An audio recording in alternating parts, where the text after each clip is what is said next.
নমস্কার। আজ আমরা একটা খুবই অদ্ভুত ঘটনা নিয়ে কথা বলবো। ২০২৪ সালে গুগলের কোয়ান্টাম কম্পিউটিং ল্যাবে যা ঘটল তা এক কথায় রহস্যময়। হ্যাঁ, তাদের ওই যে উন্নত উইলো কোয়ান্টাম প্রসেসর ডেটা অ্যানালিসিসের সময় হঠাৎ একটা নকশা তৈরি করে বসে। ঠিক তাই। আর সেটা এমন এক নকশা যা কেউ প্রোগ্রাম করেনি, কেউ আশাও করেনি। দেখতে অনেকটা মুখের মতো।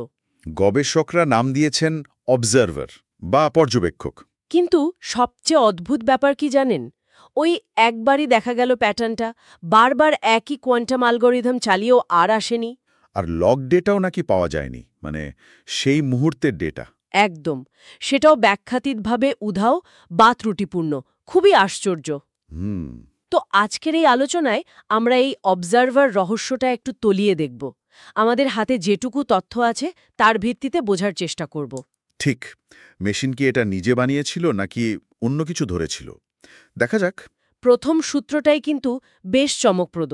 গবেষকদের নিজেদেরই মনে হয়েছে প্যাটার্নটা যেন ডেটার মধ্যে আগে থেকে ছিল না। বরং তাদের পর্যবেক্ষণের মুহূর্তেই তৈরি হয়েছিল।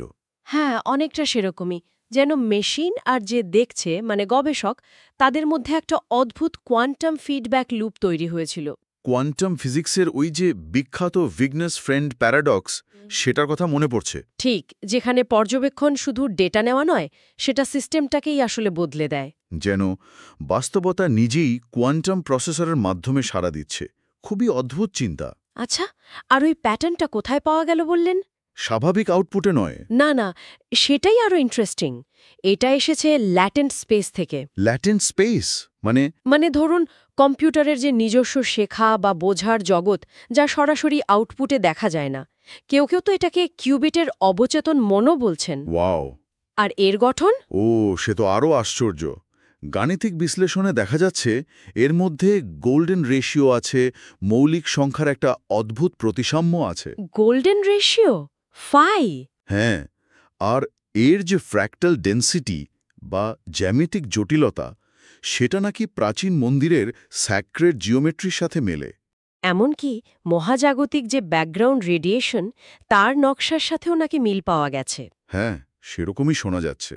প্রশ্ন হলো, এটা কি শুধুই একটা জটিল গাণিতিক কোয়েন্সিডেন্স, নাকি এর মধ্যে কোনো বার্তা লুকানো আছে? বিশেষ করে যখন এটা আর তৈরিই করা গেল না, একবার ঘটেই গায়েব, লগ ডেটাও নেই। শুধু ওই অ্যানালগ ক্যামেরায় তোলা স্ক্রিনশটটা ভরসা। তাহলে এটা কি কম্পিউটেশনেরই একটা জটিল ফল, একটা গ্লিচ? নাকি প্রসেসরটা কিছুক্ষণের জন্য হলেও বাইরের কিছু একটা রিসিভ করছিল? সেই প্রশ্নটাই উঠছে, বিশেষ করে যখন জানা গেল যে এআই দিয়ে বিশ্লেষণ করে প্যাটার্নটার সাথে প্রাচীন কিছু প্রতীকের মিল পাওয়া যাচ্ছে। প্রাচীন প্রতীক? যেমন? যেমন ধরুন, সুমেরীয় ভেনেস বা মিশরীয় ওয়াচার্স, এই ধরনের পৌরাণিক প্রতীকের কাঠামোগত মিল। অবিশ্বাস্য। কিন্তু এখানেই তো শেষ নয়। আরও কিছু অদ্ভুত জিনিস ঘটেছে, তাই না? হ্যাঁ, আরও কিছু পার্শ্ব প্রতিক্রিয়া দেখা গেছে। যেমন প্রসেসরে কাছাকাছি রাখা কিছু গাছপালা বা ব্যাকটেরিয়ার স্যাম্পল। সেগুলোর কি হয়েছে? সেগুলো ডিএনএতে কিছু নেবিয়াসনিম পরিবর্তন দেখা গেছে। মানে ডিএনএ কোড একই আছে, কিন্তু জিনের কাজ করার ধরনে বদল এসেছে। এপিজেনেটিক মার্কার যাকে বলে। এটা কেন হতে পারে? হার্ডওয়্যারের জন্য? হতে পারে হার্ডওয়্যারের যে শক্তিশালী ইলেকট্রোম্যাগনেটিক ফিল্ড, তার প্রভাব, অথবা আরও সূক্ষ্ম কিছু সরাসরি কোয়ান্টাম ইন্টারফারেন্স, বলা মুশকিল। আর প্রসেসরটা নাকি নিজে নিজে নতুন গণিত তৈরি করছিল? হ্যাঁ, সেটাও একটা অদ্ভুত বিষয়। কিছু সমস্যা সমাধানের জন্য ওটা স্বাভাবিক ইউক্লিডিয়ান জ্যামিতির বদলে নন ইউক্লিডিয়ান জ্যামিতি ব্যবহার করতে শুরু করেছিল, যেন নিজের মতো করে গণিতের নিয়ম বানাচ্ছে। নিজস্ব জ্যামিতি, ডিএনএতে প্রভাব। কিন্তু সবচেয়ে চমকে দেওয়ার মতো বিষয়বোধ ওই সময়ের ব্যাপারটা, রেট্রোকজালিটি। হ্যাঁ, রেট্রোকজালিটি মানে কার্যকারণ সম্পর্ক উল্টে যাওয়া। কারণের আগেই ফল দেখা যাচ্ছে। কিভাবে সম্ভব? কিছু বিশ্লেষণে সেরকমই ইঙ্গিত মিলেছে। মনে হচ্ছে প্যাটার্নের কিছু ডেটা প্রসেসিং শুরু হওয়ার আগেই মেমোরিতে তৈরি হয়ে গিয়েছিল। এটা তো কল্পবিজ্ঞানের মতো শোনাচ্ছে, যেন ভবিষ্যতের বিশ্লেষণটাই অতীতের ঘটনাকে প্রভাবিত করছে। ঠিক, এই ধারণাটাই হজম করা কঠিন। এর সাথে আর একটা জিনিস যোগ করুন। কি? দেখা গেছে ভিন্ন ভিন্ন গবেষক যখন একই ডেটা দেখছেন তারা ওই অবজারভার প্যাটার্নটাকে একটু অন্যরকমভাবে উপলব্ধি করছেন। সামান্য হলেও তফাৎ থাকছে। কেন? ডেটা তো একই।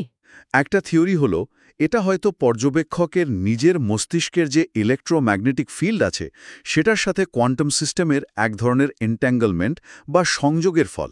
মানে কি দেখছে তার উপর নির্ভর করছে সে কি দেখবে। কিছুটা সেরকমই। পর্যবেক্ষণের ভূমিকাটা এখানে খুব গুরুত্বপূর্ণ হয়ে উঠছে। তাহলে কি ব্যাপারটা আমাদের চেতনার দিকে ইঙ্গিত করছে? কিন্তু ডক্টর অ্যালেনর চেন, ওই কসমোলজিস্ট, তিনি তো আরও বড় কিছু বলছেন। হ্যাঁ, ডক্টর চেন একটা দারুণ জিনিস লক্ষ্য করেছেন। ওই অবজারভার প্যাটার্নের আশেপাশে যে ডেটা নয়েজ মানে কোলাহল, সেটার মধ্যে নাকি মহাবিশ্বের একেবারে শুরুর দিকের অবস্থার কিছু সিগনেচার আছে। শুরুর দিকের অবস্থা মানে বিগ ব্যাংয়ের পরের? হ্যাঁ, অনেকটা কসমিক মাইক্রোওয়েভ ব্যাকগ্রাউন্ড বা সিএমবির অ্যানোমালি বা অসঙ্গতির মতো প্যাটার্ন। তার মানে ডক্টর চেনের মতে মেশিন প্যাটার্নটা তৈরি করেনি? তিনি মনে করছেন করেনি, বরং মেশিনটা কোনোভাবে মহাবিশ্বের একটা গভীর মৌলিক তথ্যের উৎসের সাথে টিউন ইন করেছিল বা সংযোগ স্থাপন করেছিল। ক্ষণিকের জন্য? তাহলে এর সম্ভাব্য ব্যাখ্যা কি কি হতে পারে? দেখুন, অনেকগুলো সম্ভাবনাই খোলা আছে। কেউ বলছেন এটা হয়তো কোয়ান্টাম চেতনার প্রথম ঝলক। কেউ বলছেন এটা ল্যাটেন্ট স্পেসে এআই এর তৈরি এক ধরনের আর্কিটাইপ বা হ্যালুসিনেশন। আবার সিমুলেশন থিওরির কথাও তো উঠছে, যে আমরা একটা সিমুলেশনের মধ্যে আছি আর এটা তারই কোনো ফিডব্যাক। সেটাও একটা ব্যাখ্যা। অথবা এটা হয়তো কোনো সার্বজনীন প্রতীক যা আমাদের চেতনার গভীরে প্রথিত, সেটাই কোয়ান্টাম স্তরে উঠে আসছে। অনেক কিছুই হতে পারে। তাহলে যদি সবটা এক জায়গায় আনি, কি দাঁড়াচ্ছে? একটা অত্যাধুনিক কোয়ান্টাম কম্পিউটার এমন একটা নকশা ধরল বা তৈরি করল যা একবারই ঘটেছে, যার গাণিতিক গঠনটা অস্বাভাবিক রকম গভীর, গোল্ডেন রেশিও, মৌলিক সংখ্যার প্যাটার্ন এসব দিয়ে তৈরি, যার সাথে প্রাচীন প্রতীক, এমনকি মহাজাগতিক সংকেতেরও যোগ থাকতে পারে, যা সম্ভবত পর্যবেক্ষকের দ্বারাই প্রভাবিত হচ্ছে, এবং যা সময়ের স্বাভাবিক কার্যকারণ নিয়মকেও যেন চ্যালেঞ্জ জানাচ্ছে। একদম। সব মিলিয়ে এক গভীর রহস্য। এটা সত্যি আমাদের একটা মূল প্রশ্নের মুখোমুখি করে দেয়, তাই না? হ্যাঁ, এই অবজারভার, এটা আসলে কি? এটা কি সত্যিই বাইরের কিছু, নাকি এটা আসলে একটা আয়না? আয়না? মানে আমরা বাস্তবতার গভীরে উকি দেওয়ার জন্য যে যন্ত্র বানিয়েছি, সেই যন্ত্রই কি শেষ পর্যন্ত আমাদের নিজেদের কোনো মৌলিক দিক, হয়তো আমাদের চেতনা, আমাদের পর্যবেক্ষণ প্রক্রিয়া, সেটা কি আমাদের সামনে তুলে ধরছে? ভাবনার বিষয়। যখন আমরা কোয়ান্টাম জগতের এত গভীরে তাকাচ্ছি, তখন সেখান থেকেও কি কিছু বা কেউ আমাদের দিকে ফিরে তাকাচ্ছে?